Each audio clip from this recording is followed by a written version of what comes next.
Ladies and gentlemen, welcome to the Pro Wrestling World Talks with Dan and Mac. Living where I live, you never know what the weather is going to bring. We started the week at 80-degree temperatures, and now we are expecting frost tonight.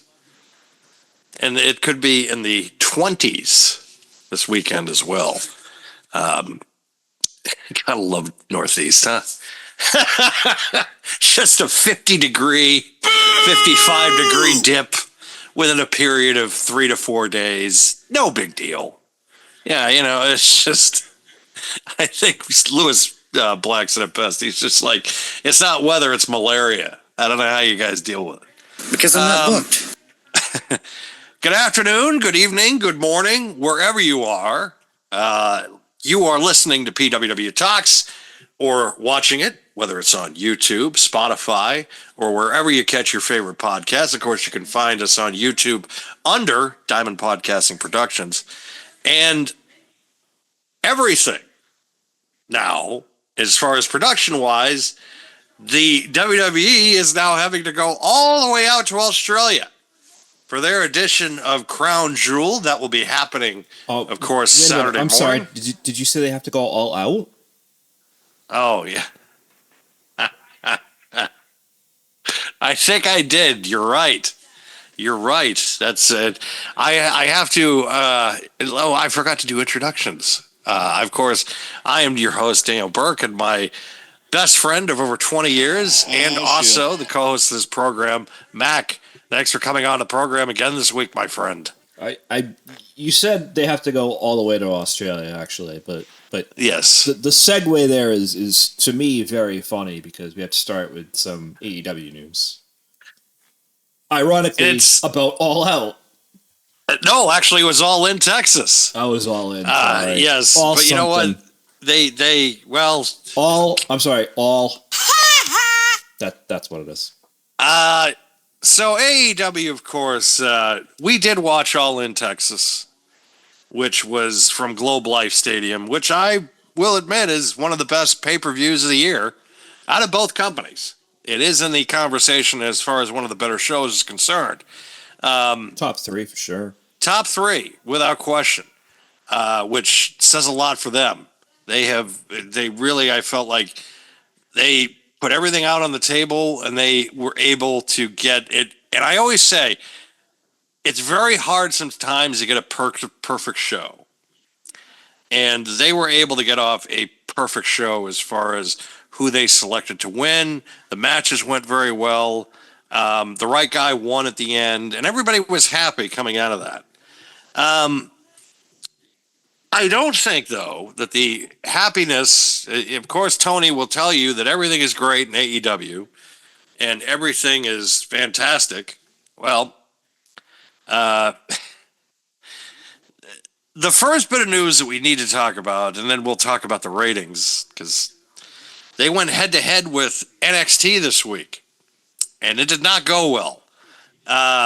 They did have to go, of course, from Wednesdays to Tuesdays, which can hurt the overall numbers because you're going from one day of the week that people are used to another. But it's still in the day and age of HBO Max and streaming or DVR, you really, it's going to record, you don't need to. You literally just said it, and it's the streaming. Like, yes, we've talked about this with AEW, where we don't really know where they're going to end up in terms of streaming platforms or whether it be another channel as well. But right now, they have HBO. I would have just kept the same day and just explained to the viewers, like last week, for example, obviously, going into this week, or do it on Collision. Hey, we will not be on regular TV next week. Tune in on HBO. And yes. Listen, maybe that hurts their numbers a little bit. But then you don't have to worry about the head-to-head against a very big NXT show. So I think it's kind of a double-edged sword, really, because, yeah, you might affect your ratings, which I think is a substantial conversation that we talked about already previously multiple times.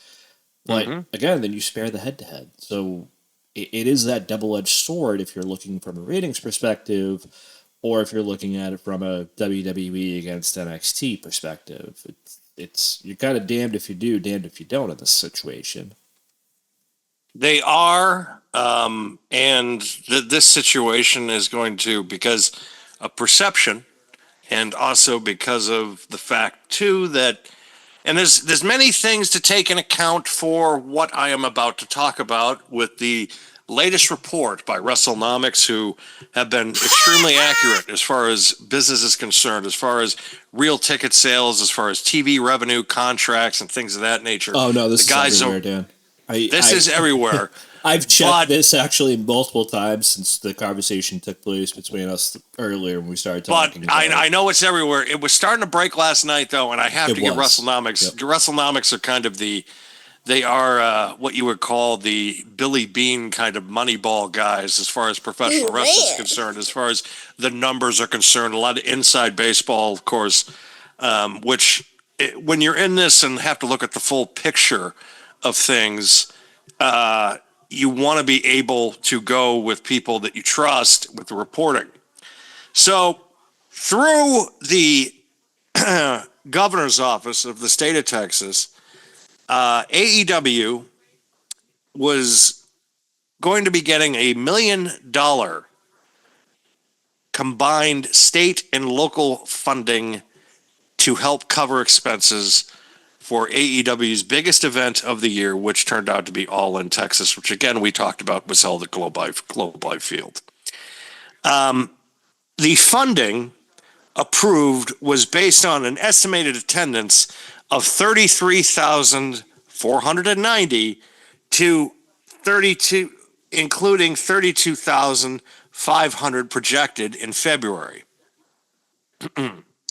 After the July 13th show, officials submitted documentation saying that the actual attendance was 23,759, and there was 29,973 spectators, meaning that the 21,973 spectators are the ones that were the attendees and the fans.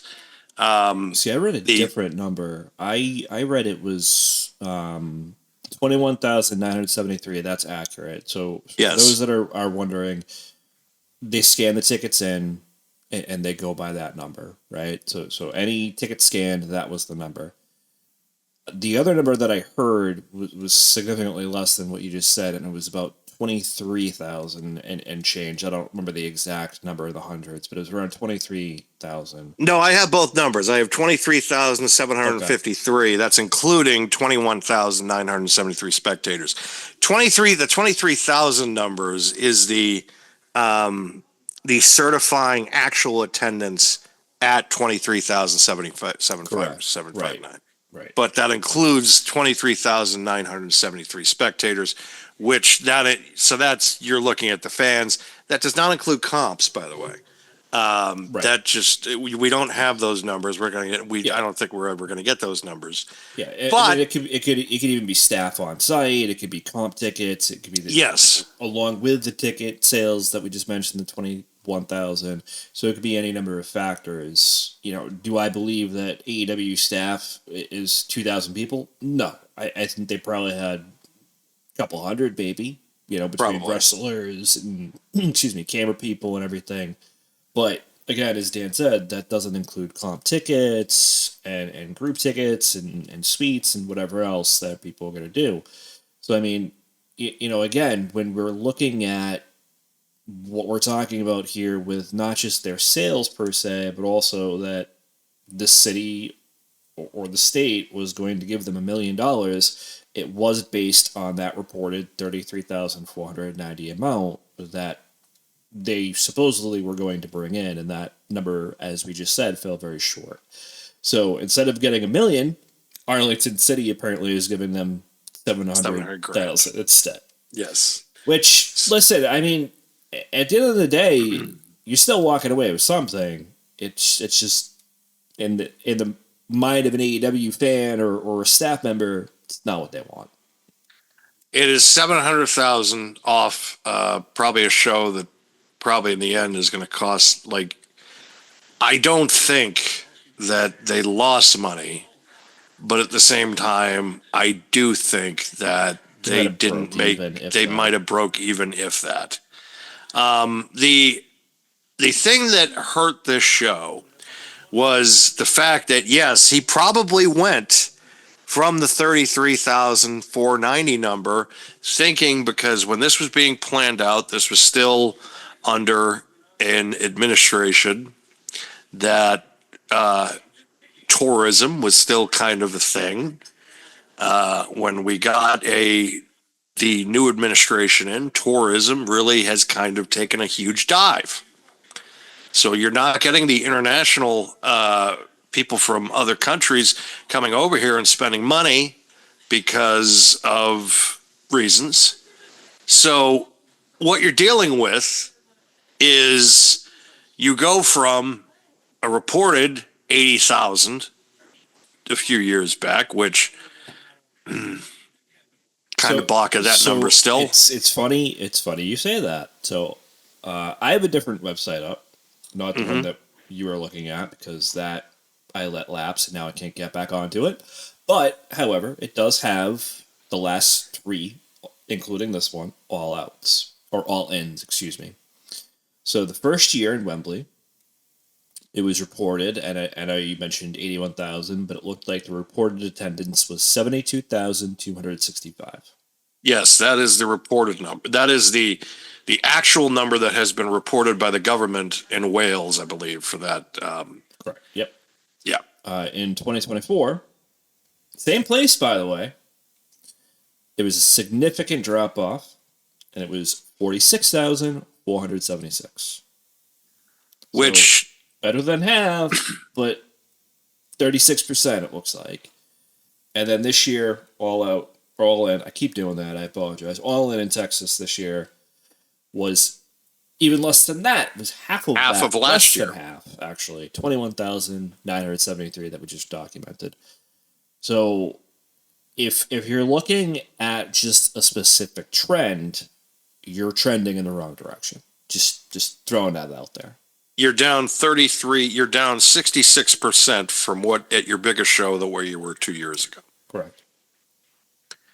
And that is a hard pill to swallow.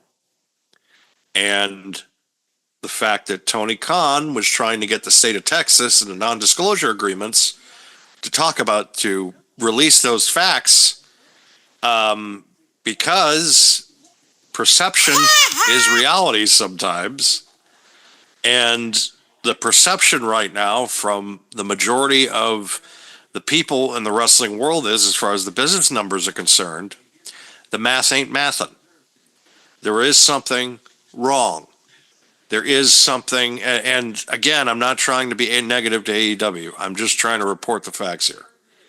I'm just trying to tell you right now what is going on, because it's not just these numbers, folks. It's the television numbers too that is also extremely concerning. We talked about last week what their numbers were against for their 6th anniversary show. Here are the numbers this week. They went head to head, mind you, on Tuesday night, and what we just talked about before we went into the attendance numbers. Here's the number breakdown. NXT did 625. And this is the overall number. I do not have the demos at the moment in front of me. But AEW did 321,000.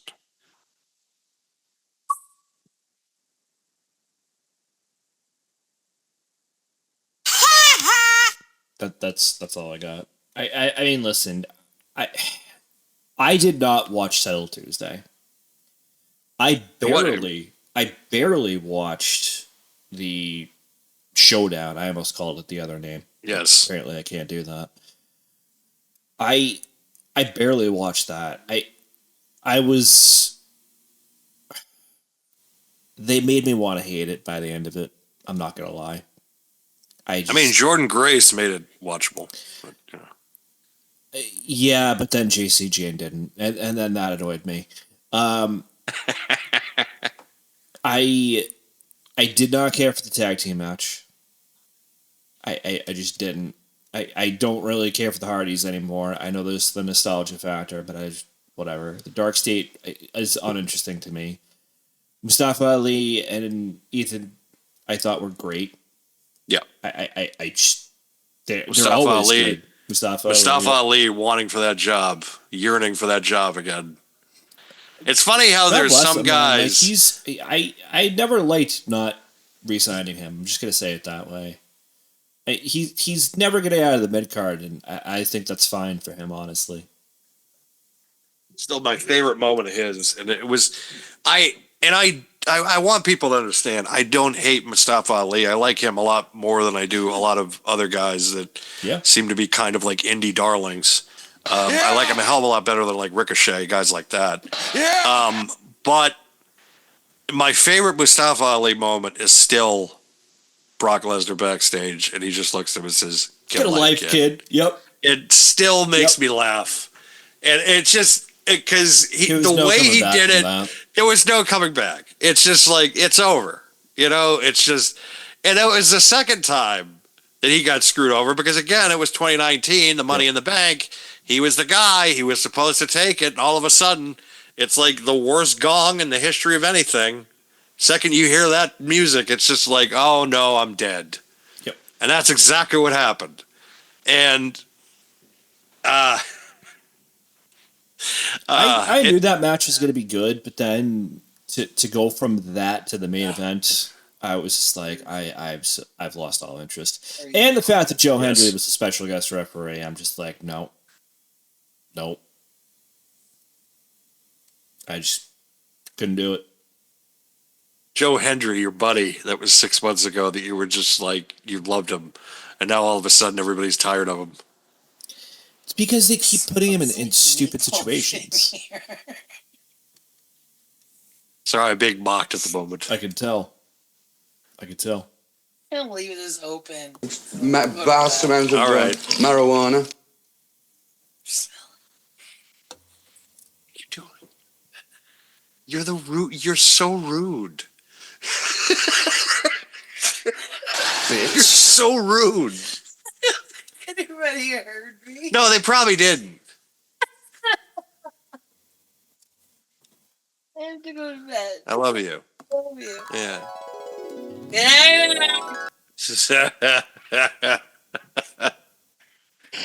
Oh, shit. In case you were wondering, Yeah. Victoria. Oh, there's Daria. She gets to see me now from that chair. It's fine. Yes, don't boo my cat. That was rude. Booing her staring at you. Victoria, come back. Come back. Well, let me tell you something, brother. Ah, yes. What's he going to tell me? That he's dead? Come on, we know. It might, I don't know. It might be zero. Zero chance he's alive, right?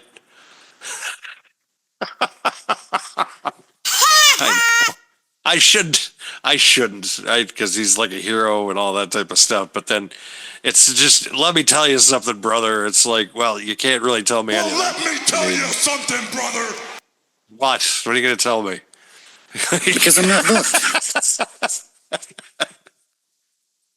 You just, what are you going to tell me?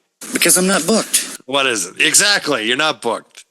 You're not booked on anything right now. Don't worry about it. You're good. You're good.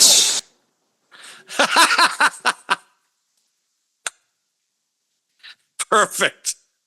Perfect use. Can you imagine an Okada Hulk Hogan match like in Japan in like the Both in 80s their or the prime 90s? would have been fantastic. Oh, it would have been great.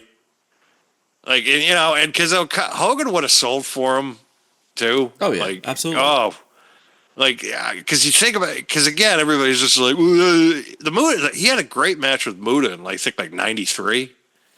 That was, of course, the Bret Hart year, but when he screwed Bret over, and then he goes over to Japan, and he calls the WWF Championship a trinket. Like, it's just like the IWGP title's better, which is what you do when you're in Japan. Like, because, yeah, you're a big star and they give a shit. But everybody's just like, oh, it's disrespectful. It's like, no, it's just, you're cutting a fucking promo. Like, Cactus Jack did the same thing in WCW and ECW when he spit on the WCW Championship tag team title, and he got heat from Ric Flair for it. But it's just like, if you heard the context of the promo, like, that was the thing. I know how we just divulged it, but AEW is in a. So well, let's backtrack for a second before stepping. Sorry. In. So no, you're good. So the main event of Showdown, I just didn't care for it.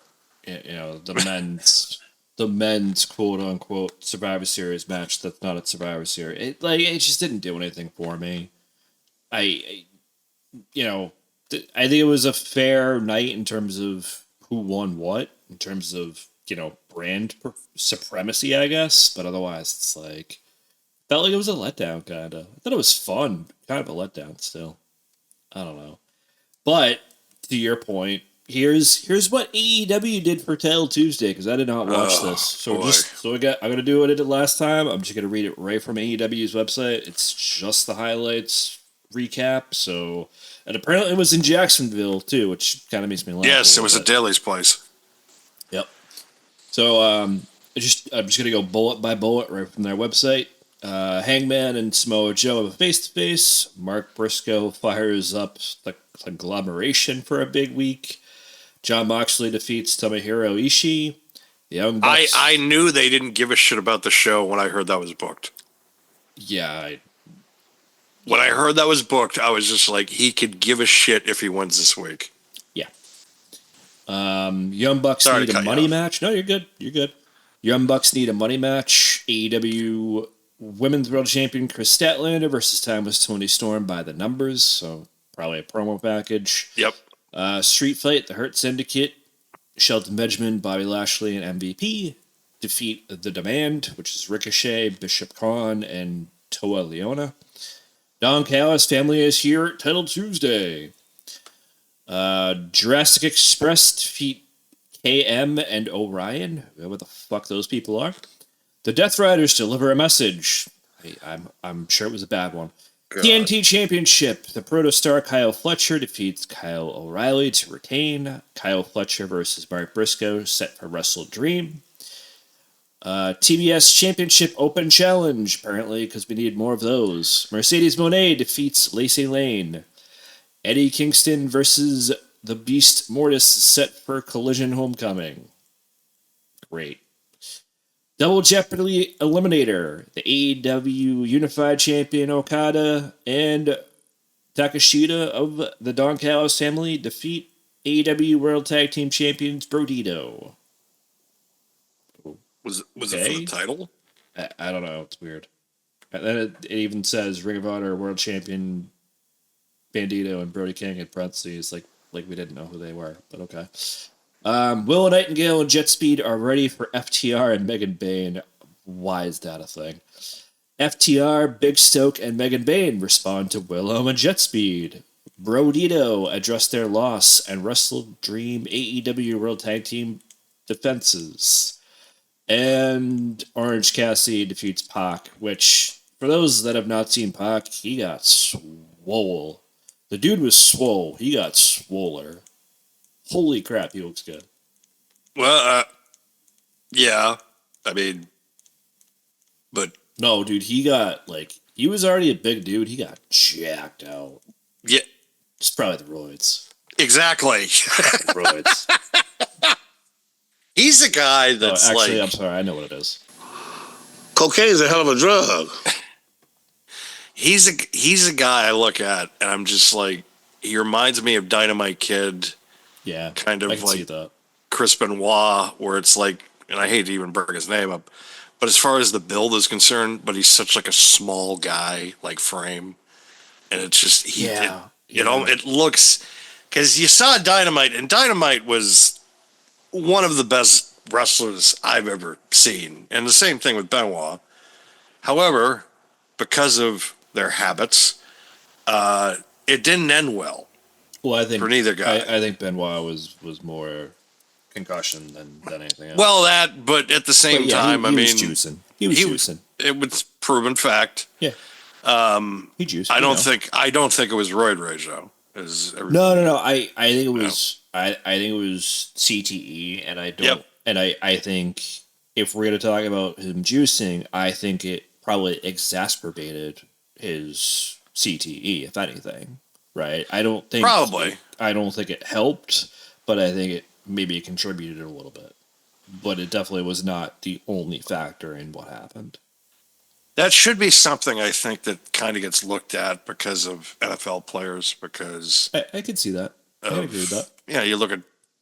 And I'm not trying to make accusations because I love Junior Seau as a player, but you're playing into your late 30s, early 40s. It's like, so you don't know if that exacerbates the CTE symptoms or effects. So that's something I'm sure that has been discussed by the Nowinski Foundation. I don't know if that I think that, which also may have lost a ton of funding because of all those wonderful cuts that have been made recently. Jesus. Stinks. Exactly. But that could be a contributing factor. Again, we don't know. I'm not trying to speculate or trying to say that I'm a scientist or anything like that. I mean, trust me, if I was a scientist, I would use them for selfish reasons. And I wouldn't tell anybody about it, except like first, all right, so this is what we're going to do. Mr. White. Not, Yes, exactly. science. Yeah. And he finds the right clips at the right time. But that's why he is my co-host, because of his just mighty quick of, I could get a reference, no problem. Yeah, great. That one was easy. I am a big mark for like Breaking Bad and all those kind of shows. And that, as soon as you said science, I was like, yep, Jesse Pinkman, here we go. We need one for like Saul Goodman. It's just like, do you know that you have rights or something like the Constitution said you do, and so do I. It's like, what am I? It's like that one clip still to me is like the understanding of just like, if I'm ever in a jam, I just feel like I need to call this guy because for some reason he's going to be able to get me out of it on some loophole. And like, he'll find a way. And then you find out. The Constitution says you do, and so do I. I believe that until proven guilty, every man, woman, and child in this country is innocent. And that's why I fight for you, Albuquerque. Better call Saul. Saul Goodman, attorney at law, 505-164-C8. Hi, I'm Saul Goodman. Did you know that you have rights? The Constitution says you do. All right. An absolute gem. It's the science one that you said though, like that was easy. I was just like, all right, yeah, we gotta find that now. And people are probably thinking, oh, he wants to do science for meth. No, I don't. Maybe weed. Maybe to make time travel possible. Vast amount of marijuana. Definitely to make time travel possible. I mean, I just got to hit my head on the sink and see if that can work. Just saying. I don't know where you can go near you that you're gonna hit 88 miles per hour. I guess 49, but 49 at like 2 a.m. Yeah. So yeah, I mean, it could be like what? Probably do it during the day too. Just look out for the cops. On the down low. Yeah, exactly. Just look out for the cops. Yeah. Well, that definitely is the problem I have with that road is it's like literally like nothing's on it, no lights, nothing. It's just this dark, long road. Maybe trees every so often, But and I've seen people walk on that road. There was one guy, I think we were coming back. We drove back Christmas up here from New York. It was like Christmas night or something like that, and I saw a dude walking on the side of that road at like 11 o'clock at night, like in shorts. On Christmas night, Listen, I'm like, this is insane. This is the most insane thing. Attire notwithstanding, you would not catch me dead walking on that road. Ever. No, ever. But it's Christmas night, and this dude's just walking on the side of the road. I'm like, that's not a good sign. Like, What the fuck is that? exactly, that's my mind. Like, it's just like, what the fuck is he doing? I mean, what the fuck is that? You're locking all the doors at that point. You're just like, oh, jeez, because it's just, you don't know what. That's just one of those things. It's just like, what do you do? Like, I'm not going to be a good Samaritan. You literally just said what you do. Leave. No, you literally just said what you do. You lock the doors. Like, lock the doors and leave, and hope for the best. Like, it's like, just. I look at people, and listen. Like, I've talked about my weight loss journey in the past and stuff, but I'm not one of those type of people that run for fun. I'll just say it that way. And if you get that reference, you get it. If you don't, you don't. That's all I'm gonna say. But I do not run for fun. Like, I run for a goal, right? But if I see somebody that I'm just going to say, quote unquote, is running for fun, I really sometimes have to question, like, what are you running from? It's just, that becomes a concern. Like, why are we running? Like, where are we going right now? Why are you running? Why are you running? Yeah. It's like I have to look at it from that perspective, right? Like, is there somebody chasing you that I just don't see them? Is that the reason? Do they have a gun? Should I run with you? Should I run away? Like, I don't know. Yeah, it's so crazy now. It's just the world. I feel like I'm not even thinking the geopolitical climate. You took it there, not me. Just saying. No, I'm just saying. No, it's not the geopolitical climate, because that's just a whole nother story. It's just it's like we're just in upside down world half the time. It's like just with everything, and just us as society. Not geopolitical climate. It's society out of it. It's probably people that, really don't care about voting. Some of them are just like, But regardless, I'm currently watching, usually I have something on from like WWE Fault, like a playlist or something like that. And I'm currently watching the Raven and his flock from 1997 WCW, which reminds me that it's been announced this week that Raven has been diagnosed with Parkinson's, or early set-on Parkinson's, which is a shame. There's a lot of things that are really kind of hard about the Raven career. And I didn't think we were going to talk about this, but it is. But I started this playlist, and then it just started. It really grinds my gears, and I hate to use that term, but it's the best way to kind of say this, because it really bothers me. It really bugs me that he never really got a main event run in either WCW or WWE. That should be brought up on some type of like statute of limitation, war crimes of like, no, we're going to put this against you. Like, it's just blatant. He even had to say, because I've heard excerpts from an interview he just did with Ariel Helwani this week. And he talked about the fact that he had to be in therapy for 2 years because he didn't become WWF champion. That's how seriously he took it. Wait, and you Raven? Raven yes, said that? Wow. Yes, I didn't know that. Yes, he had to go in therapy for 2 years because he didn't become WWF champion. This is a guy also, he's a member of Nenza. High IQ guy. Very high IQ, absolutely. Yeah, and just you could just tell from his promo work, one of the best promos I have ever seen. You know what really grinds my gears?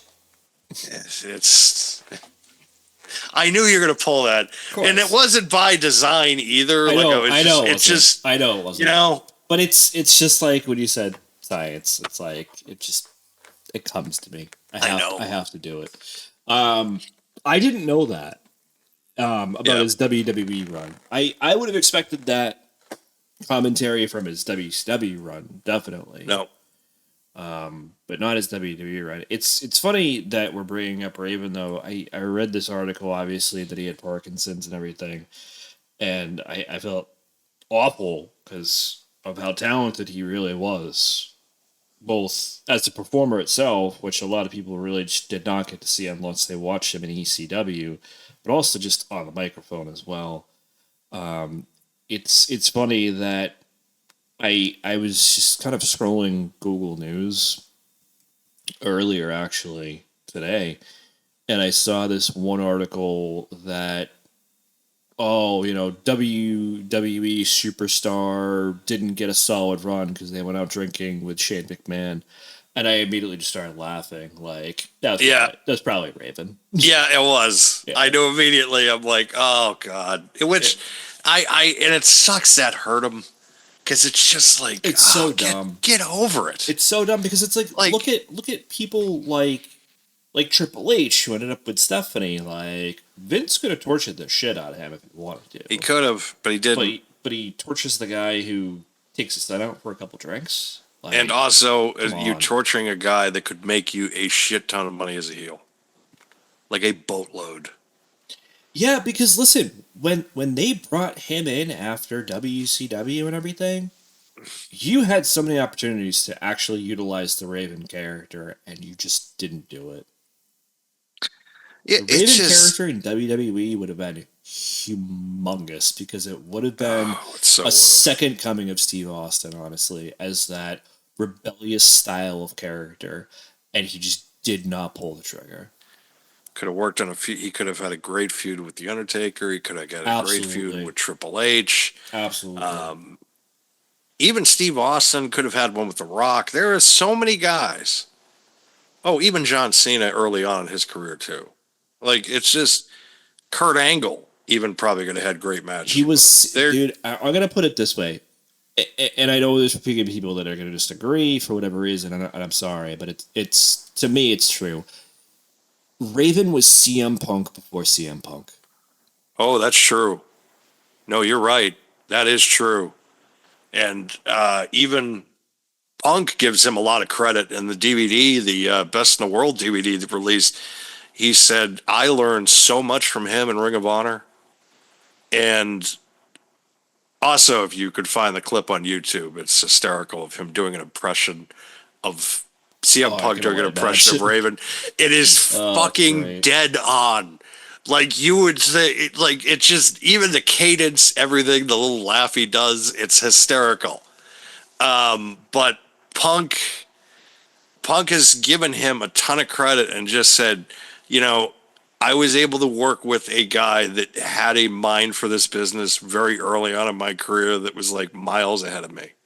And he taught me a lot. And I feel like now I feel like is the time to kind of reach out to Raven and just say, number one, let's get a Legends deal done. And number two, put him in the hall. You could put him in the hall. Number three,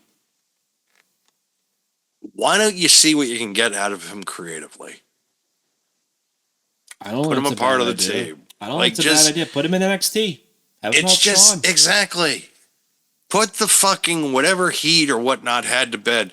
Plus, you got him and Paul Heyman working together. Shit's gonna go on. I don't think there's heat anymore because Vince isn't there. It shouldn't be. So I don't understand what heat really would come out of it, because I don't think Triple H and him would have any heat at this point. I don't think I so doubt either. Stephanie does, and I don't think so either. I'm sure that if Shane and him had any, it would come out. And Shane's not in the company, so what does it matter? oh, that's not entirely true. Oh, I heard the rumor. True, yeah, I've heard the Yeah. reports that he is now on the internal roster, which okay, which could mean a John what the Cena fuck is Shane that? McMahon match, which everybody wants that to happen, right? I mean, what the fuck is that? Exactly. That's- That would be I'll my say that that. would be my reaction. Still, one of the greatest WrestleMania moments was him blowing his quads out. I Do you remember I said that probably a week, probably every day for a month? it's it's funny, because I don't know who I felt worse for, him or the Miz, just having to now sit there because Shane blew his quads out and needs a rapper to come in and actually help to close out the segment that they were doing. Yeah, but you know what? Snoop Dogg is a fucking pro Snoop and a Dogg, half. Snoop killed it, and I'm not saying anything against Snoop. I just think it's really funny that that's what had to happen after that, because Shane blew his quads. Snoop did better than Tiffany Stratton, Nia Jax, and Jade Cargill a couple weeks ago did with blowing their cues. Snoop immediately knew, oh shit, I gotta make something happen. You can't teach that. Yeah. You just can't. Like, he's not an everyday worker. Yet at the same time, all of a sudden, he's just like, oh shit, I better pick up on this. Brilliant. Like, immediately, like, the problem I have is it's like, this guy shouldn't know what to do here. He doesn't have every right to be. He should, he's pretty much a pop culture god at this point. And then all of a sudden, I see him do that, and I'm just like, Jesus Christ. Whatever Hall of Fame induction you gave him, he deserves it for that. Shit. I'm not going to give him credit though for Sasha Banks. No, I wouldn't either. I'm not giving him credit for that. I think it's funny because even Kevin Nash has turned the corner on Sasha Banks. What do you mean? He's like, he was asked a couple of years ago. I saw this recently this week. He was asked a few years ago, I forget by who, about if there was a female member of the NWO who he would pick. And for a while, he was picking Sasha Banks. And now he's going with Rhea Ripley instead. Now, well, yeah, Rhea makes sense. Yeah, that's what he said. He's just like, Sasha at the time had the swagger and everything, but now it's Rhea. Which it's hard to disagree with that, obviously. But Rhea makes the most sense. Rhea's up there. I would have said also maybe Lita or Liv Morgan.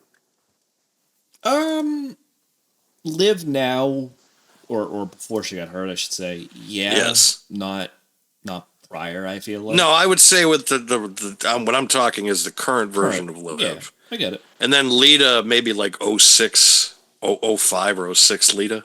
Probably 05, 06 Lita, yeah. Yeah. I'd agree with that. Like there are certain, obviously Rhea now, yes. Right. But I've always thought it's like, because of course I've done it fantasy booking and wrestling. I always thought Ronda Rousey would make a good member sleeper under the rug, because I thought she would fit perfect. Hey, look, it's my thought process, all right? At the time. Historically, I understand people. It's true, though. Speaking of fantasy booking, that's not what we're getting on Saturday, I feel like. No, we're getting two matches that really don't matter. I'm getting a few matches that don't matter, actually, to be honest with you.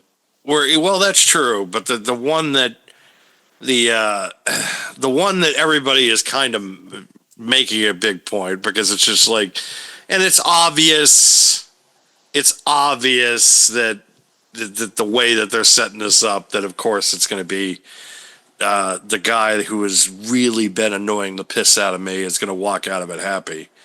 I don't know if we want to start with that, or we just want to build up to like other build up to that last. I'm going to start differently. Okay. Because again, if we're going with Wikipedia, it's going to be all over the place.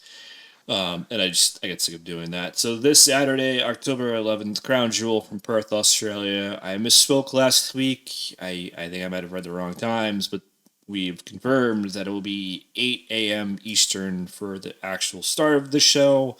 Pre-show looks like it's a 2-hour show, so if you're on the West Coast, you might be getting up pretty early or just not sleeping, whatever. If you're on the East Coast, you still might get up early if you're going to watch the pre-show. If otherwise, you might get up right on time, depending. But if you like to sleep in on the weekends, maybe just catch it on replay. Having said that, though, again, Crown Jewel from Perth, Australia. We keep misnaming it Night of Champions because it is champion versus champion for 2 of the matches. The one I started with is not one of those. However, it will be an Australian street fight between Roman Reigns and Bronson Reed, and I am almost making a prop bet on whether a stretcher will be involved in this match. Yeah, that seems to be the way that they're going. Of course, it's also going to be Bronson Reed's homecoming. That is also true, yep. So that might play into effect of this being the main event because he is this is his home country. Of course, it would be his big. So let me ask you a question real quick. Sorry to put you in, but was Rhea and Nia the main event that year? I think you're right, actually. Yes, it was. It was. That was the main event. Elimination Chamber too. So yes, normally it would have been a chamber match to finish the night. So this could be the main event. It is possible, but I don't know. It's hard when you have 2 champion versus champion messages. Yes. It's really hard. And of course, is one that they've really been focusing on and trying to make everybody kind of give a shit about. But in the end, it really doesn't matter. Like either the 2 of the matches really doesn't matter. It's just there's really no stakes except a ring or belts or whatever the hell they have, whatever or watch at some point. Well, they get the belt for the night, and then they get a ring. And they get to keep the ring, obviously. Correct, because the ring is kind of like the belt is more a trophy because it's dumb, massive, and expensive. So I think they get it for a night, maybe 2, and then they get a ring to commemorate. It's almost like a Super Bowl ring, for Christ's sake, Which whatever. Exactly. Which it's just another thing also to market. I mean, if they do, holy crap. I'm curious about how overbooked this and potentially the men's main event, depending how you look at it, is going to be. That's my big concern. And that's almost why I feel like this might start. Because I feel like both are probably going to get involved in that other match. It's true. This could be the main event, or it could be the opener, because of the stakes that are later on, even though they're stakes, right? Because but this is a match we've seen before. We've seen it a couple months back. So it's like we're going down this road again. And Roman, I feel like now has had more returns this year to like some of these guys have had title defenses. At least Seth. I think Seth's only had 1 title defense so far in the midst of this 2-month title reign. And by the way, neither champion, Seth or Cody, are defending the titles in this. It is again a championship, like it is for another championship. Just as whatever it is, whatever. Right. I mean, at the end of the day, it's bragging rights. That's really what it comes down to. My dick's bigger this year. No, mine is. That's exactly what I mean, at the end of the day, like that's exactly what it would look like. Like mine's bigger. Exactly. Okay, cool. I'm okay with this match, but and you mentioned it before about Roman with the returns and everything. It's like it's the same formula they've done the last 3 or 4 times. He gets attacked by the Vision. He goes out for a while. He comes back. He attacks the Vision. He has a match against the Vision. Vision attack him. He goes out for a while. It's like, I know you're probably setting this up for War Games, and I'm fine with that, but he could have just returned here, and then you have a month build to War Games anyways. I don't need a street fight in between. It doesn't do anything. It doesn't do anything. It's just, this is lazy booking.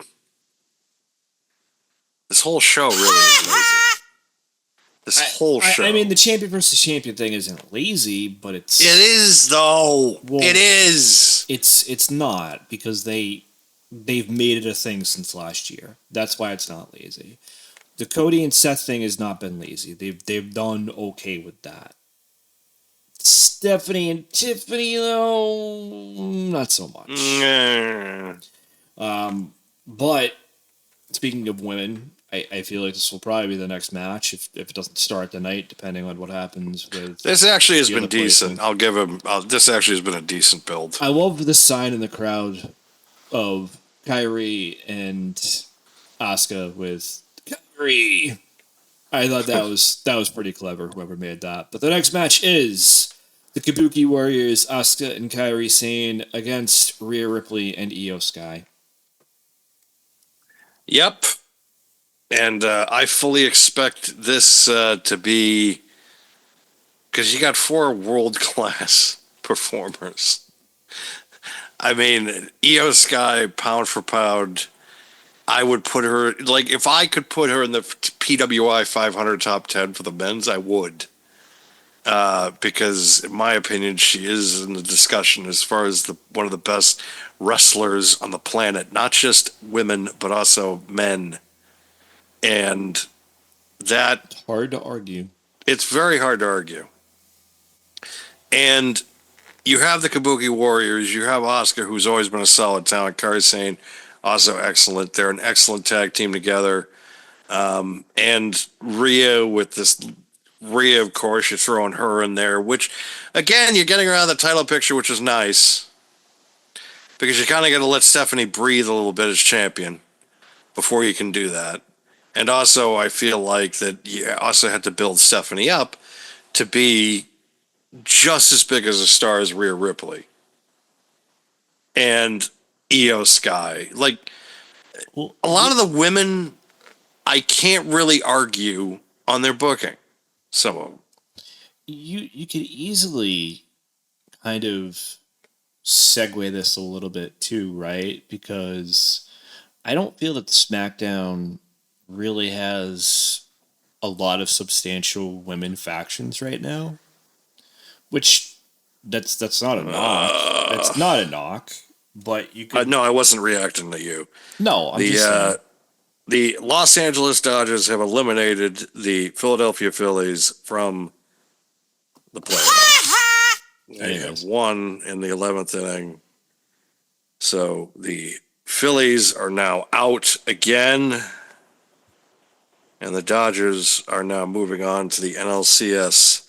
And they are awaiting the winners of the Milwaukee-Chicago series. Go Brewers.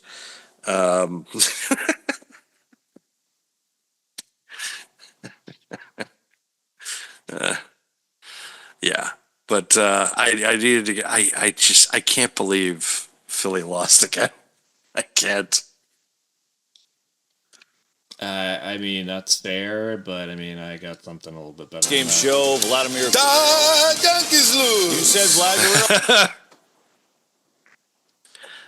Vladimir.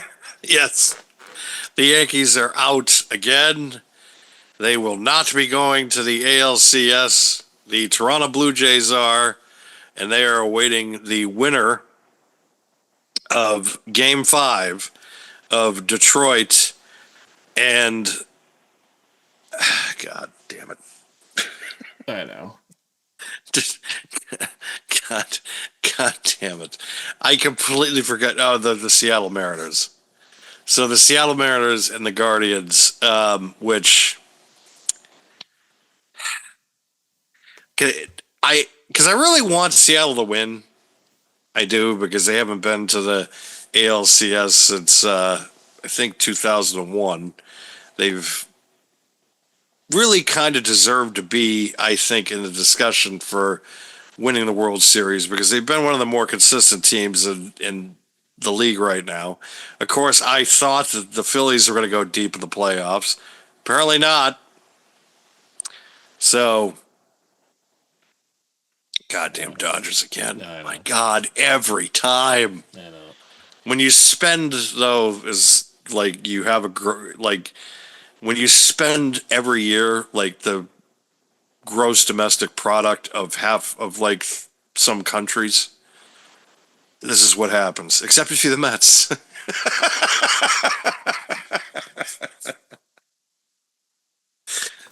Yeah. Greet the Mets. Meet the Mets. Come on down and play golf with the Mets. Anyway, but yeah, I think it'll be a good segue for this going into War Games, probably, between these two teams. I think two or three of them are going to be the crux of one of the teams, to be honest. So I think from that perspective, it sets that up, which, okay, but otherwise it's like, we're getting Rhea on the card 'cause she's also from Australia. I mean, yeah, but that it you can have her on the card anyways too, because she's one of the biggest. I'm women talents not they have. saying anything against that. I'm just saying No. it's this really just feels like a setup to War Games. I heard Becky didn't even want to make the trip, make the flight. I mean, she's that's not, a rumor that's going I mean, around. can't imagine why. Because I'm not booked. Because I'm not booked. I mean, she's not booked, so I'm not booked. doesn't need to be there. So it's like whatever. But yeah, I think this will be a good match. It'll probably be one of the better matches of the night, honestly. But Yes, it will. Even though I think Cody and Seth is gonna be great, but I think it's gonna be overbooked. I so think do I. That's the thing. I think Cena and AJ. I think people kind of need to lower their expectations a little bit. Well, before we even get to them, because I feel like that might be a co-main event. Possibly.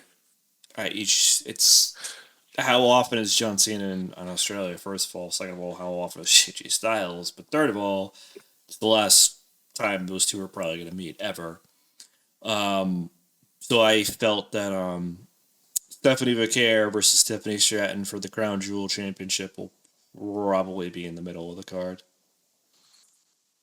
There's really been no build for this. Yeah, they had a contract signing, and they, I'm going to beat you. No, I'm going to beat you. Okay, cool. It did absolutely nothing for me. Absolutely nothing. I think Stephanie has to go over here. I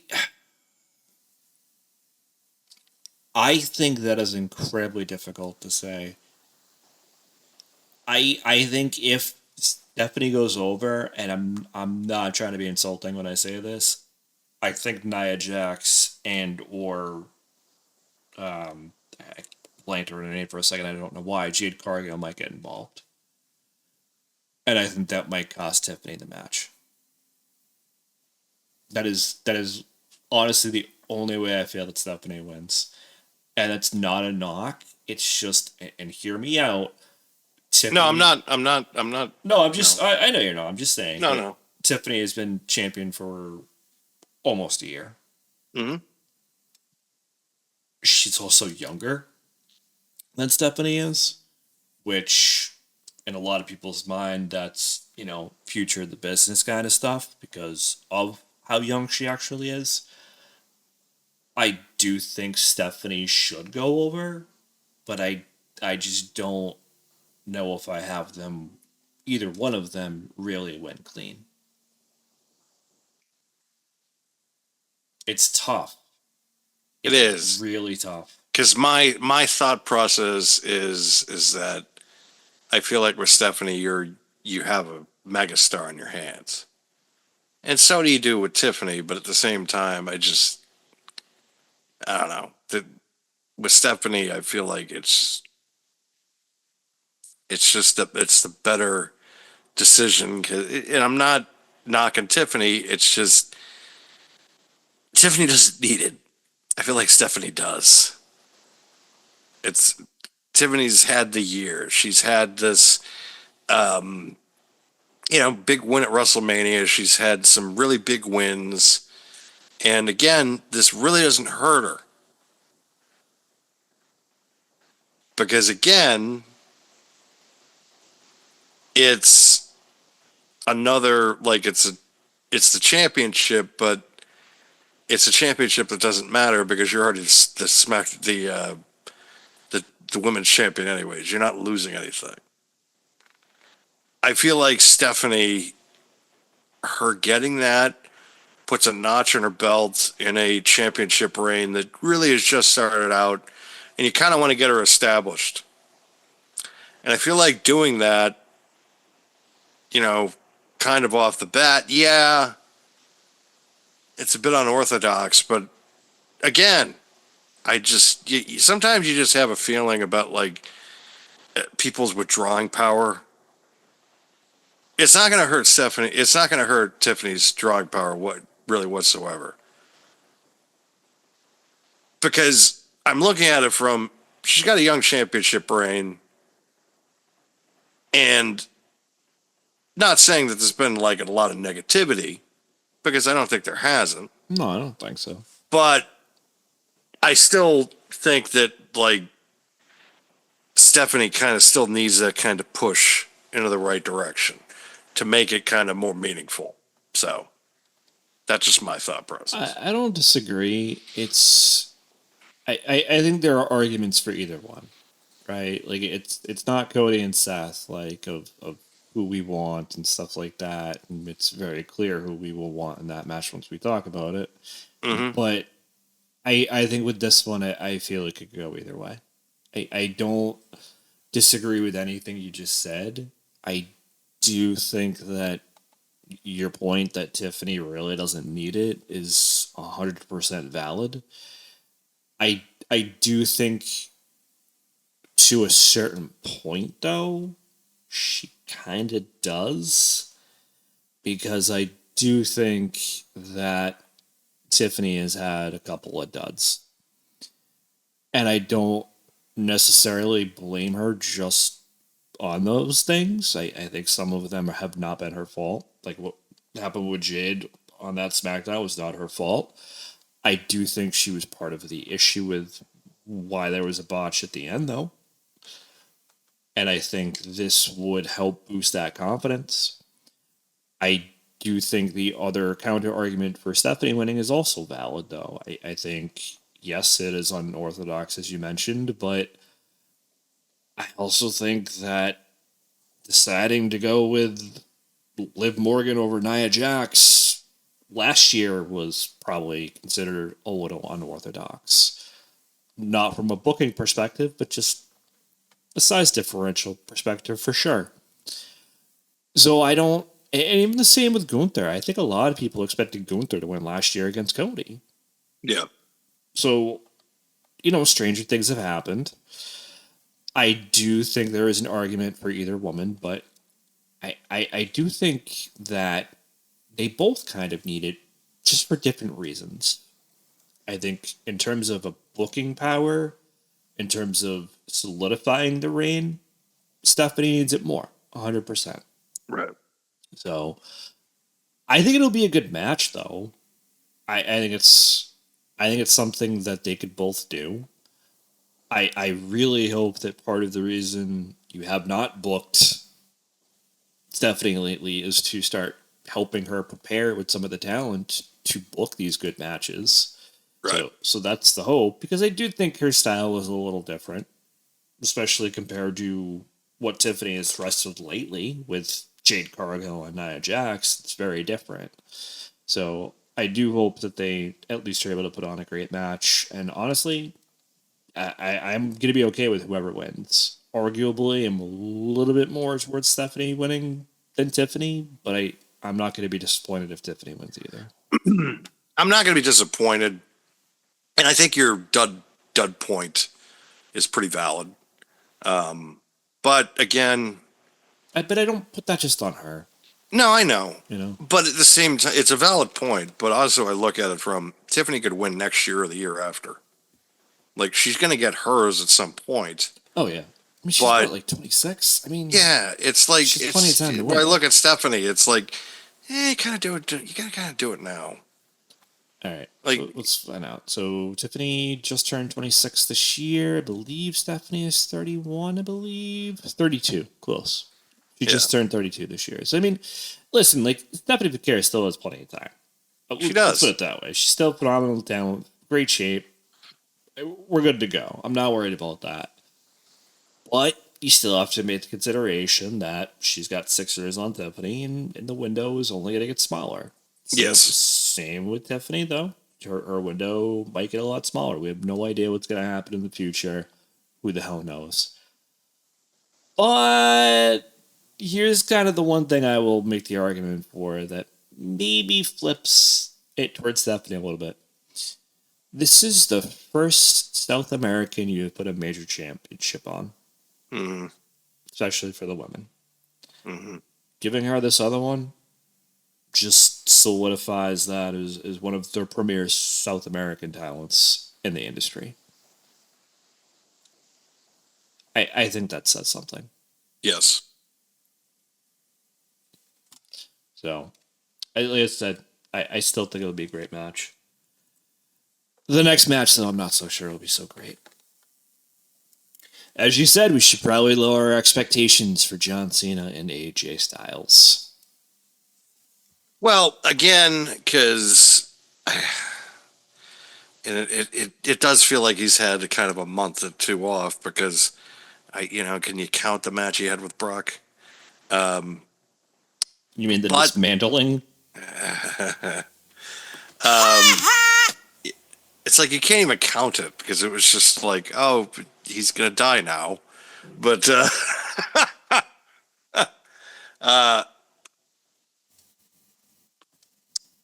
this is the I love how last you time. were, like waiting for a soundbite to come, and I was not fast enough on that. Sorry, No, because it's I fine. was gonna look for like you're gonna die, clown. But this is their final match between the two. Probably the final time that either guy is going to be also in Australia. Either, as AJ Styles says, is that next year is probably it. And Cena's, this is of course his swan song. This is going to be, I think his. I think he has 4 appearances after this left. Or 3, I forget the total number now, but it's getting down there into the single digits, and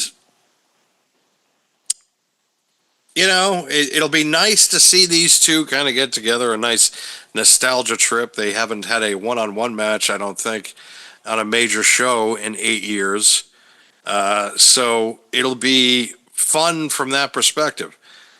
But at the same time, I'm sitting here and I'm like, yeah. Is it going to be good, though?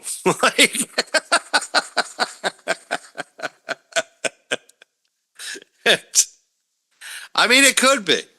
Because I look at Cody Rhodes and John Cena from SummerSlam, and it's like, that was pretty goddamn good. Logan Paul and John Cena was pretty goddamn good. So he can, and AJ still can have a knockdown, drag out affair too. And he still is in that category of some of the better wrestlers in the world, in my opinion. And I think he could get a great match out of John Cena right now, if they can both kind of physically hold up to it. Because I look at John Cena trying to run now, and I'm just like, oh boy. But maybe they'll be able to kind of turn the clocks back and have something from 2017 again, 2016 again. I don't know. Cena's proven it that he can still go. And AJ, I feel like, is still one of the most capable pro wrestlers in the world ever. And he's also somebody that can probably lose this match to John because he doesn't have an ego. It's not going to hurt him. You know, it's like taking a loss to John Cena. Taking a loss to John Cena right now, it's kind of like, it's like the Globetrotters. It's just an exhibition. It really doesn't count on anything. Like, because it's really going to affect your standing of the rankings because it's an exhibition. And it's pretty much it. And so I think AJ losing, giving Cena the swan song in Australia, I think it's going to be a good match. Maybe even great. I don't know. Like, I'm trying to go with the good. Yeah. But I don't know if it's going to be. But again, Cena's proven that he can still have, like, really good matches. But again, I'm trying to be realistic here. AJ can still work. That's the first thing I say. Because I don't want to walk out of this conversation without saying that. Having said that, though, let's look at it this way, right? Like, Backlash last year, he had a great match with Cody Rhodes, 5-star match. I don't think he's lost a step in between now and that match. I just don't think that's accurate. I do think they've booked him arguably incorrectly since, though. And that's not a knock on him as much as it is the booking decisions that WWE has made. I think part of the problem is that, and you already said it, is that this is one of the last 3 to 5, however many matches John Cena has left. In saying that, the last 2, he has dropped the belt back to Cody Rhodes and jobbed out to Brock Lesnar. Just saying, I'm okay with both of those decisions. Having said that, though, that's not what fans want. Right. And that cannot be understated here because I do believe that the fans are going to start to come into this and throw a fit. There is also that chance that maybe nobody wins this match and Brock gets involved in this. There's a lot of variables here because I do think one of the last 2 matches that he has is probably going to have one against Brock Lesnar. Again. And I'm okay with that. From what I've heard, that it's a one and done. I don't believe that. I'm sorry, I just don't. The rumor is War Games too, so that they could meet up at War Games. Yeah, and I mean, listen, if he's in War Games and on one side and Brock's on the other with a bunch of other people, then fine. I don't care about that. And if he picks up a win that way, I don't really care for it, but fine, I can accept it. I'm also a Cena hater. It's very well established, so there you go. Very well, yes. But I also think that, looking at the match he had with Cody and the one he had against Logan Paul too, I guess, I'm not going to say Cena can work, but he can do some things. And I'm okay with what Cena can probably do and rely on AJ to carry the rest of the match. Is it going to be a 5-star match? No. No, God, no, it's not. But it will probably be serviceable. It'll probably be mildly entertaining. But I think everybody has to temper those expectations a little bit, too. They do. I mean, everybody thinks that look, they're different people. They both aged 10 years since the last time. Like, you gotta they've aged realize 10 years, but some have aged very well and others not so much. That's true. Yes. Like, talked about it earlier, but like in my 40s, I'm probably I probably feel better than I did at like 37.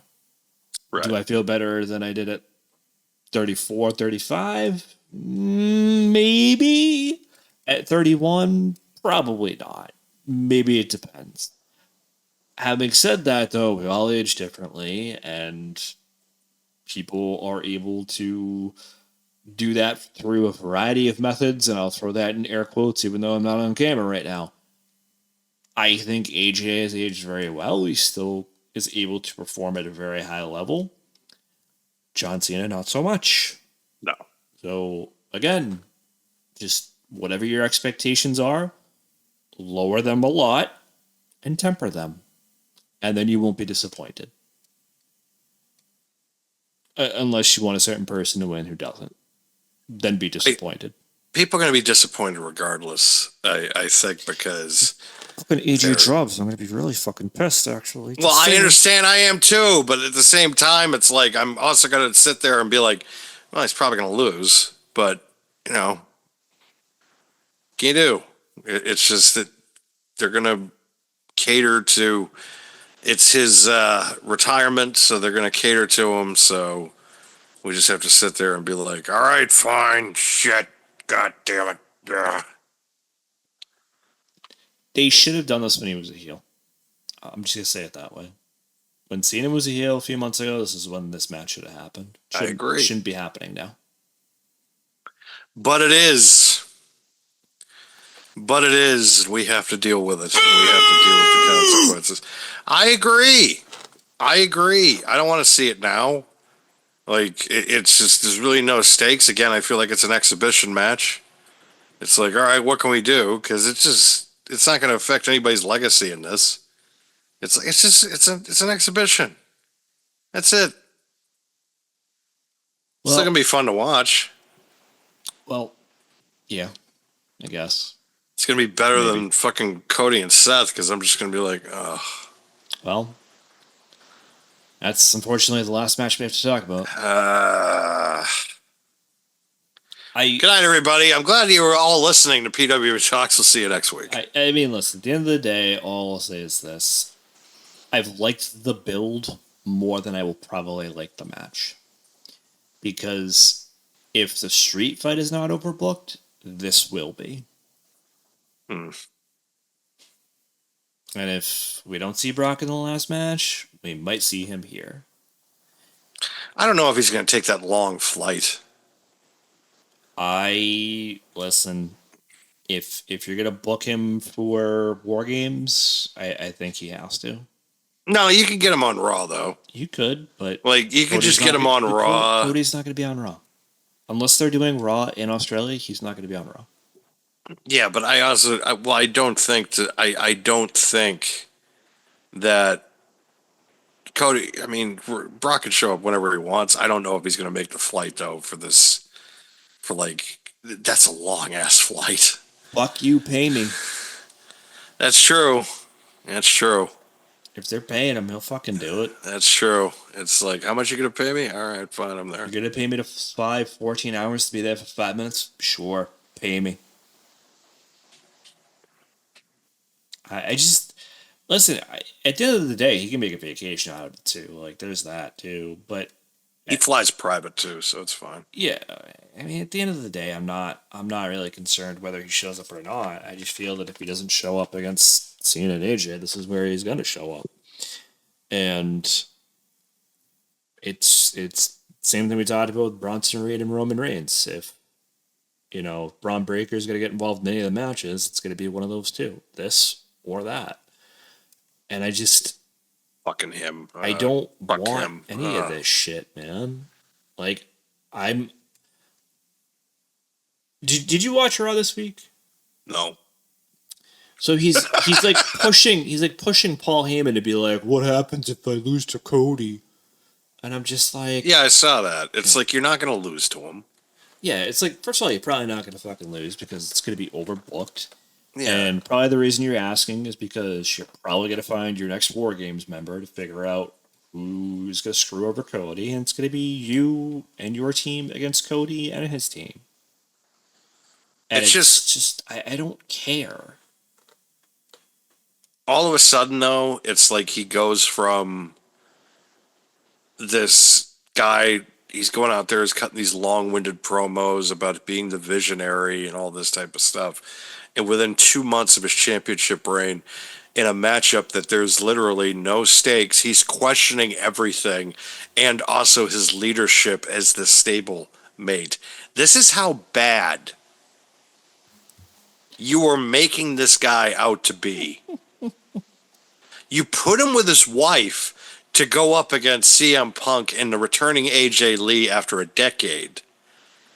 And then a month later, you're having him question literally everything that he's involved with this stable. Oh, by the way, this stable is also featuring the guy that you're saying that we're supposed to be the guy that's going to be around for the next 5 to 10 years, but at the same time is now being fully exposed to being a one-trick pony with a spear, and that's pretty much it. I don't want to sit there and say he's a one-trick pony. I mean, he does have some moves, but I understand why you say it. I think the biggest issue is he's not great on the mic. He's terrible. And he's not good. Yeah. He tries to be his uncle. He's not. No, and listen, this is what I said, where you were saying that a couple weeks ago and even last week. I'm just like, it's starting to grow though, because I had a conversation yesterday with Booram, because he just came out and he was just like, Braun Breaker sucks, and I'm like, I love you more than I have ever loved you in my entire life right now, because of this. Because it's one of those moments of kinship that it's one of those moments where you're just like, this is why we're friends. Like this is why we're friends. I almost want Seth to lose, and then him and Paul just completely separate. That's what I want, because he needs a mouthpiece. He's listen. I'll say it this way: Braun is great in the ring. He is, because he can do stuff. He can work, and he has proven that. But he's also proven he can't talk. No. And that is where he needs Paul. He needs Paul, I mean, but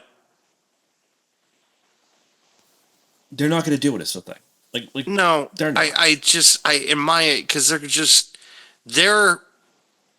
They are going to do everything they can to try to make Braun Breaker like the John Cena of like this big baby face. It's like not going to work. No, that's stupid. He needs to be a heel. And it's like, and okay, so we're just going to make him like this big unstoppable heel. Not going to work. No, he needs. Oh, man, I don't even know a good example to think of right now off the top of my head. He's not Brock Lesnar. He's not. No, he's not Roman Reigns. Not. He's not. I don't. He doesn't have the aura of Roman. Is the problem? That's the thing. He's a Roman Reigns was on Raw this week, and Raw was like that much better. Yep. Like I didn't even watch it, but I just remember just seeing the clips. I'm just like, too. wow, all right, there you go. Like, and it's because of the fact that he was there. You're not going to get that with Braun Breaker. The guys you're going to get that with is Obafemi, Trick Williams, Ethan Page, and Ricky Saints.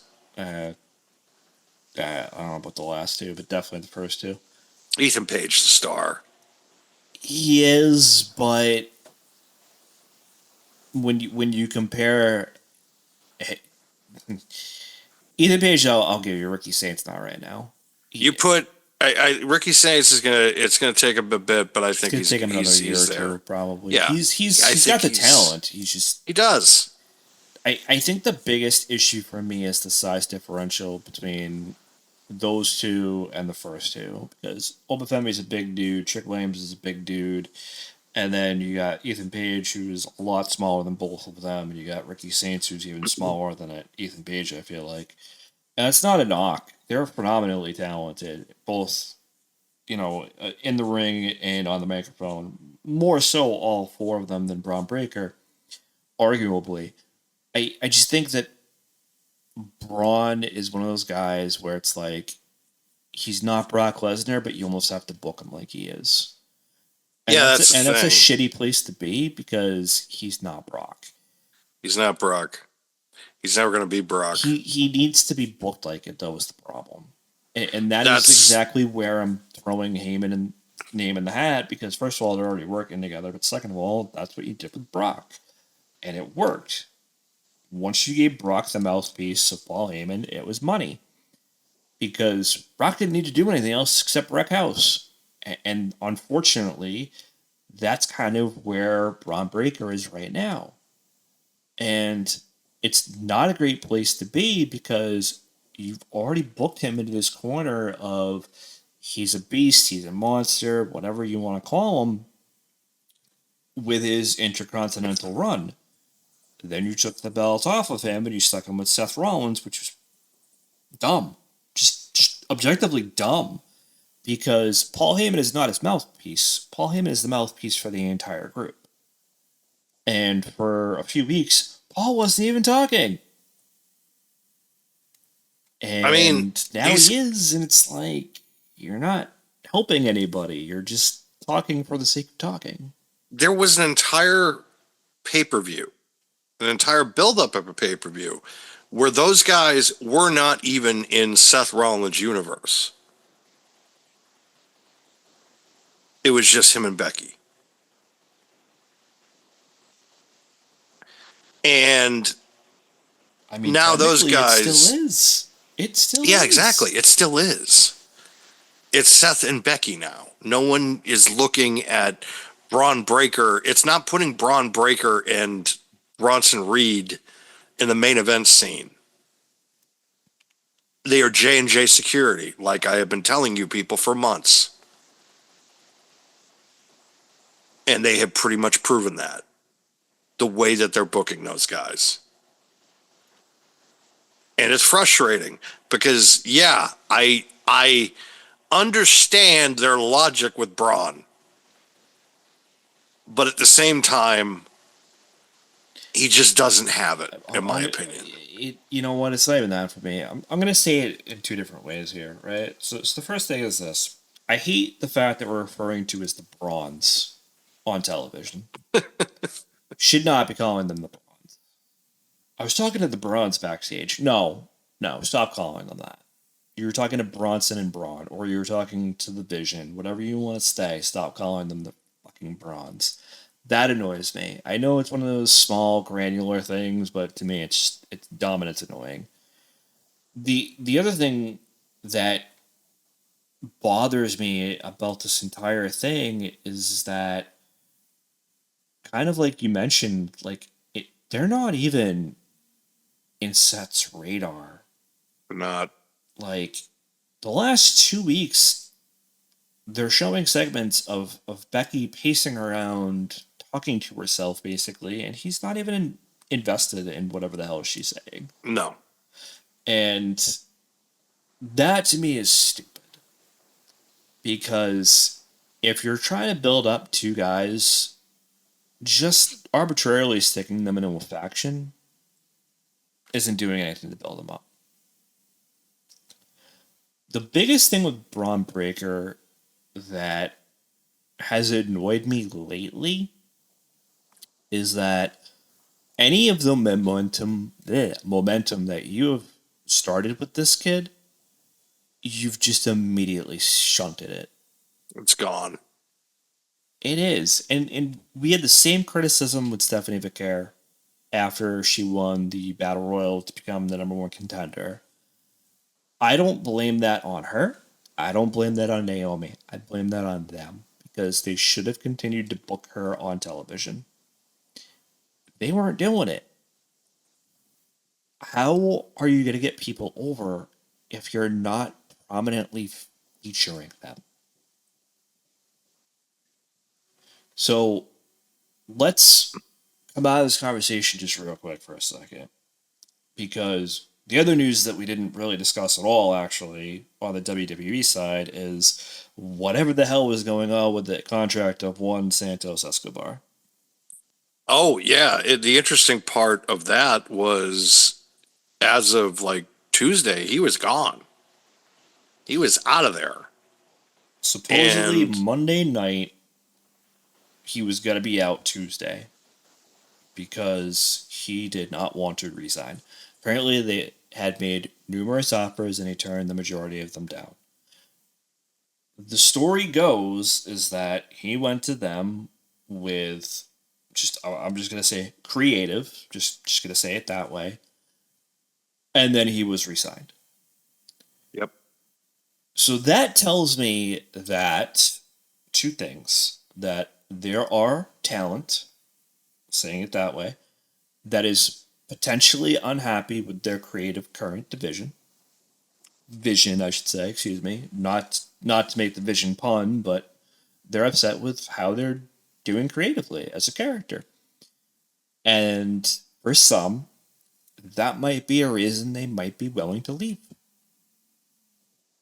Because if he resigned, and that is again speculation that we have no idea if it's true or not, we're not in those rooms, we don't know, but if that is true, that tells me that talent, as I mentioned, might be unhappy and might be willing to just leave because of it.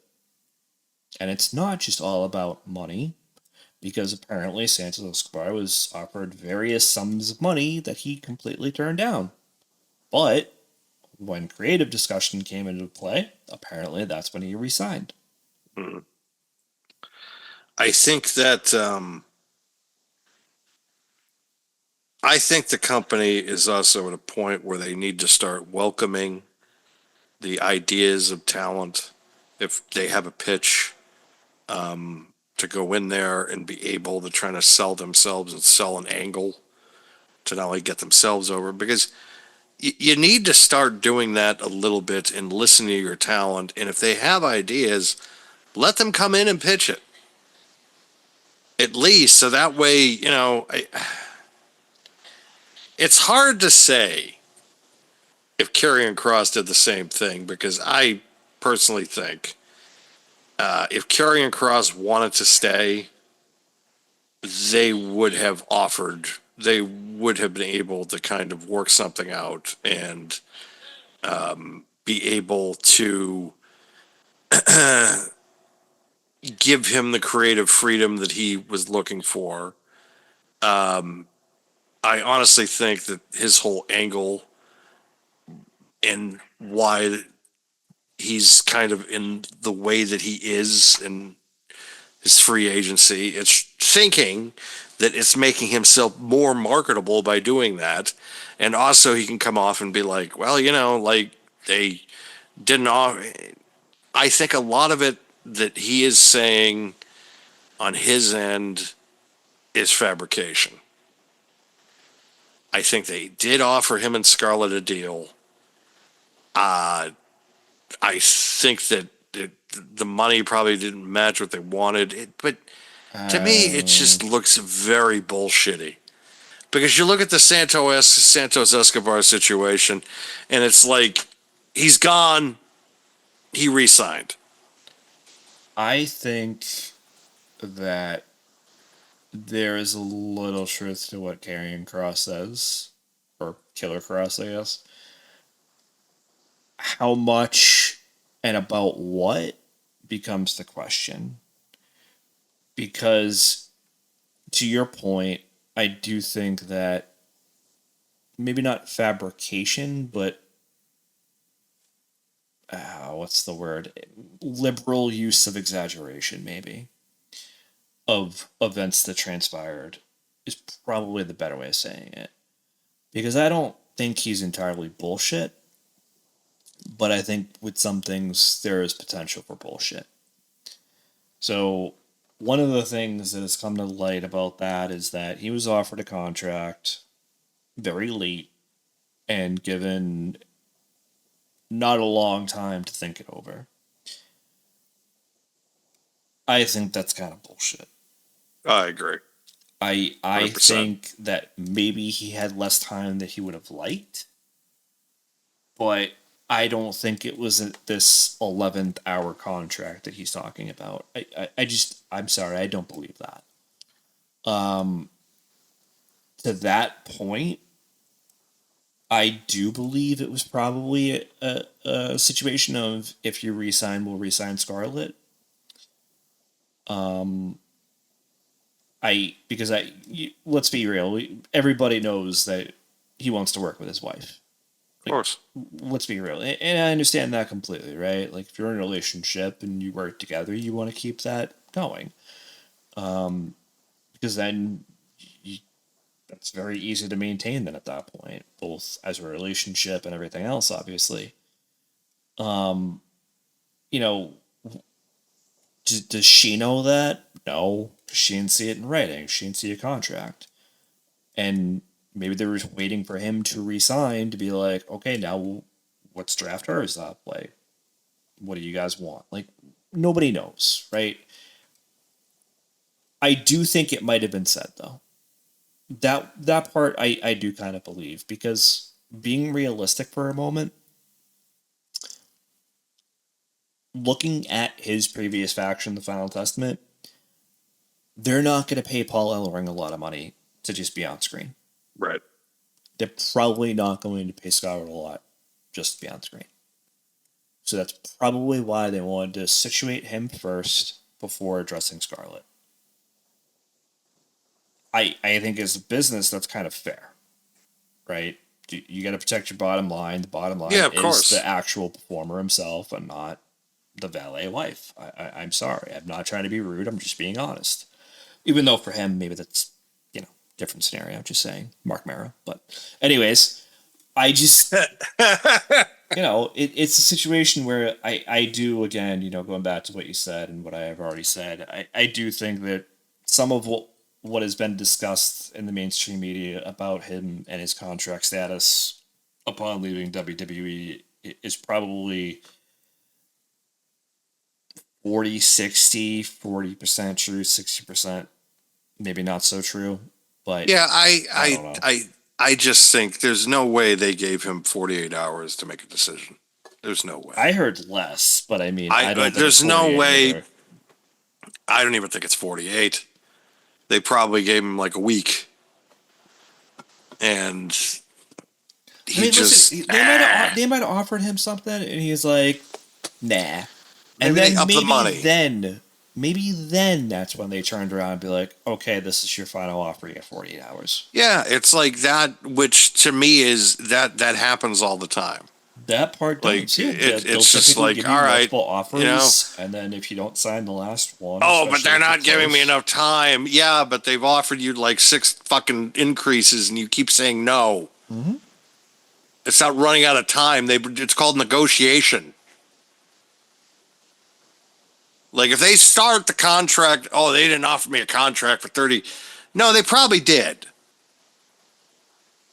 And they probably didn't come to you with the final offer until like 48 hours or 24 hours before. But they probably went up on the number every single time.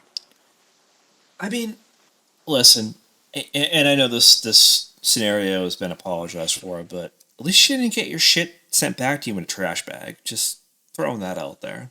Well, he didn't get released, so it was just like... You know what I mean. No, I know. But, and the other thing, too, that he needs to realize, who knows what AEW is going to pay you? You think they get the big money that, and Scarlett coming out with... I haven't even listened to that part of the interviews yet. I just heard that one comment, because I wasn't going to listen to the interview. But he's interesting. I don't give a shit. I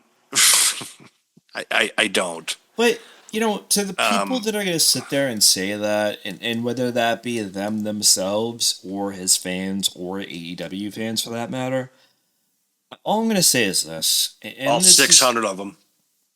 Probably less now. The grass is not always greener.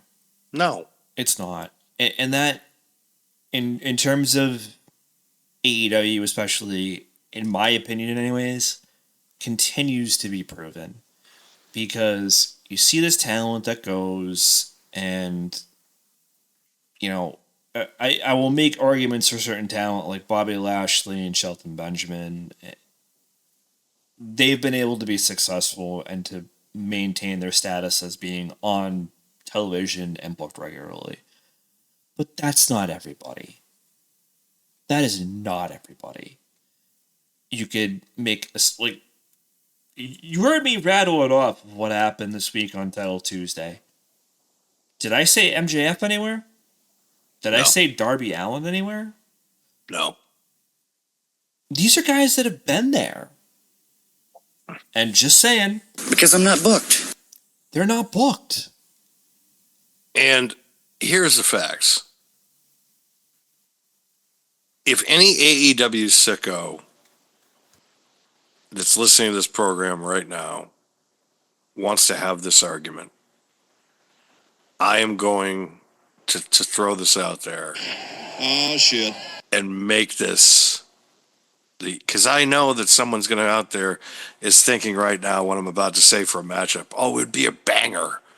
It would be a real banger. Can you imagine Jon Moxley versus Karrion Kross?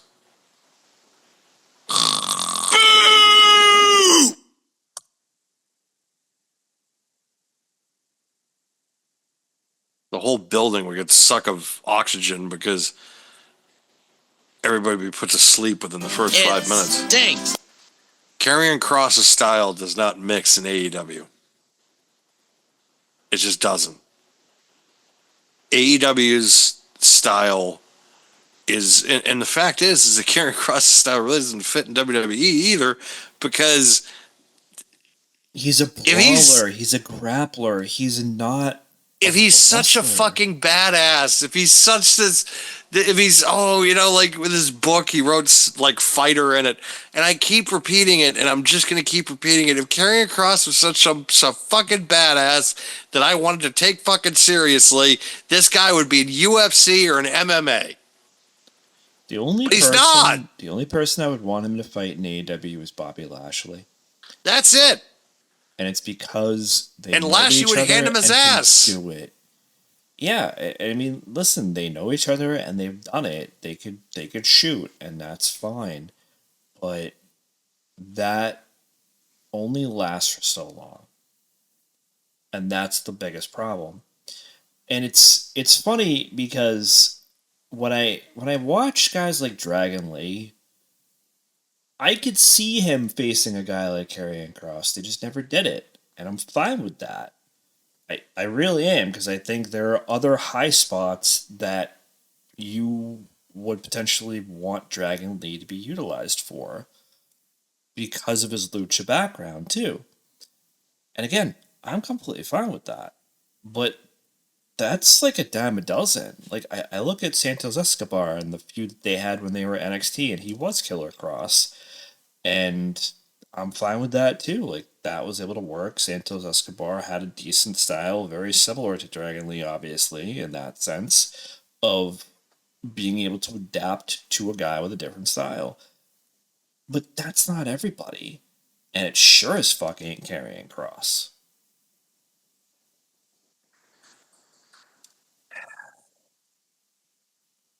Everybody wants to romanticize about this guy and what he did in TNA and things like that. The problem is that when he was the guy in TNA, no one was watching TNA. And I mean, that's the biggest problem, isn't it? That's the biggest problem. Look at LA Knight. You could make the same argument. LA Knight was able to carry it over, though, is the problem, where Karrion Kross was not. I took notice of Scarlett in TNA for... Sure, you took notice of her for a lot of different reasons other than her wrestling background. Exactly. Reasons. Apparently, one of the holdups in I think why AEW and her and Karrion Kross are going to have an issue, or Killer Kross for that matter, are going to have an issue is because of the Don Callis connection. The rumors that have gone on that there was an issue between Don Callis, Killer Kross, and Scarlett. Unconfirmed reports. Or they have been confirmed. I don't know. Well, it doesn't help now that they want to, loop in Shotzi to this whole thing too. If I'm Like, Shotzi, I'm like, please don't say my name. Keep Please my don't. name out of your mouth, please. Exactly. It's just, I don't. I just don't see. Again, I understand if they're gonna. They're trying to get jobs. Her comment of, oh, we're gonna we'll be AEW lifers and all. You know how many fucking people have said that? Every top talent that has ever that's been a free agent has wanted to say that at a certain point, and have, especially too when you're fighting for a job with that company. It's not even the fact that you're fighting for a job as much as you're fighting for TV time. Yes. Which is almost just as bad, if not worse. It's like you have the job, but if you want to market yourself for future opportunities, it's almost impossible to do it in that company, I feel like, unless you're already upper echelon of the talent. I can't believe that John Moxley continues to get booked in the way he does. But he still does. And apparently Stephanie can't sleep, everybody. She can't. She put the light on, and I just, because it's, she did. I'm back. Because I'm not booked. Just not booked for sleep. Because I'm not She booked. can't sleep. It sucks.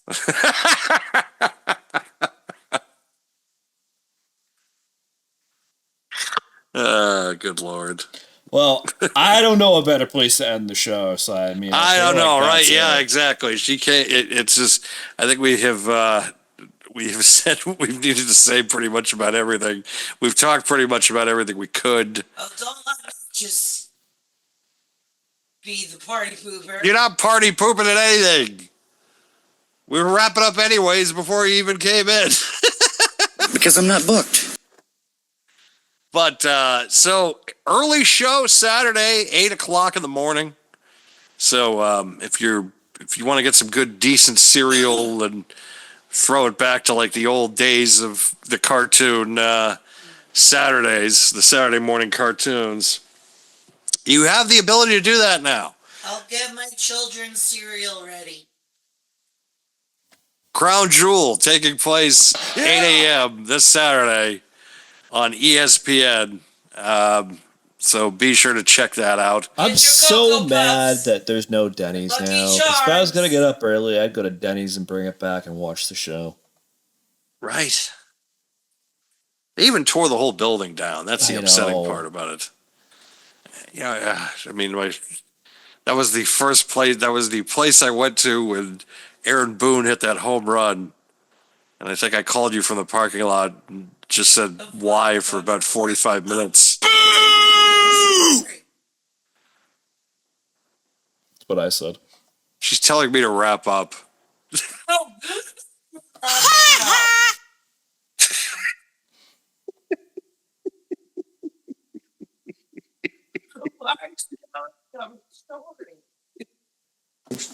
Vast amount of marijuana. You're saying you're wrapping up, so why are you telling another story? We're talking about Denny's, goddammit. We're talking about Denny's. You brought Denny's up. Oh, God damn it. I mean, what the fuck is that? We're talking about breakfast on Saturday for the pay-per-view. No, you gotta get your bowl of sugary cereal with your feety pajamas. I don't have feety pajamas. Oh.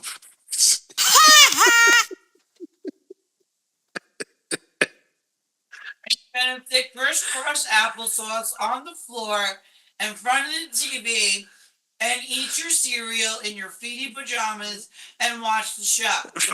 What am I, fucking 7 years old again? Jesus. Apparently. That's how that goes. Yes, is it? Yeet! Is it? I mean, we could also do a little wake and bake. Whatever you want, but Smoke. that involved feety pajamas and a bowl of cereal. Fuck that Denny shit. What are you talking about? What about McDonald's? No? No. You know, if that fucking place was still open, she'd be all over that shit, though. Oh, you're right. If Village Grill was still open. Yes. Only. Yeah, see? Yeah, exception. Still, that is one of the most depressing things to happen this year. Like, you have no idea, people. I said one of. It's One of, not the most, one of. Relax. Some things we don't make public here. I think for your health, we should probably just close. Yes, I'm closing that out. Wrap it up. Good night, everybody. Well, hope you enjoy Crown Jewel. And we'll see you all back here next week. Bye.